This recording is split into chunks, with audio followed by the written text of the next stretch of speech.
In today's video, I'm going to teach you how to place a sell limit order on Robinhood. This is a really useful feature that helps you set a specific price at which you'd like to sell your shares, so you don't have to constantly watch the market. Whether you're using the Robinhood app on your phone or accessing the platform through a web browser, the process is quite similar and straightforward. To get started, open the Robinhood app or head over to the Robinhood website. Make sure you log in using your account credentials. You'll need to access your personal investment portfolio to complete this process. Once you're logged in, the next step is to find the stock you want to sell. You can do this quickly by using the search bar. Just type in the name or ticker symbol of the stock and then tap or click on it to bring up its dedicated stock page. After you're on the stocks page, look for the trade button. Once you tap or click trade, you'll be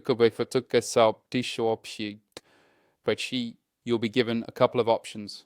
Select sell, since that's what we want to do in this case. Now you'll see a field where you can enter the number of shares you'd like to sell. Take a moment to double check how many shares you own and decide how many you want to include in this order. Enter that number carefully. Underneath the number of shares, you'll see an option for order type. By default, it might be set to market order, but for this video, we want to choose limit order. What this means is you're setting a specific price at which you're willing to sell your shares. Go ahead and set your limit price. This is the minimum amount per share that you're willing to accept. If the market price meets or surpasses this amount, your order will proceed. If it doesn't, your shares won't be sold and the order will remain open.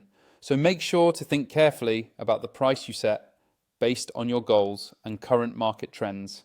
Next, you'll be prompted to choose the order's duration. You can select day if you want your order to be active only until the market closes on the same day, or pick good till cancelled if you'd like the order to remain open until it either gets filled or you decide to cancel it manually.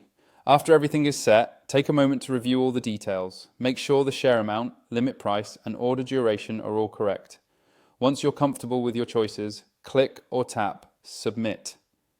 Your limit sell order will then be placed, and Robinhood will notify you if and when your order executes. And that's all there is to it. Now you know how to place a sell limit order on Robinhood, giving you more control over your trades and helping you make decisions that work best for your investment strategy. Thanks for watching and happy investing.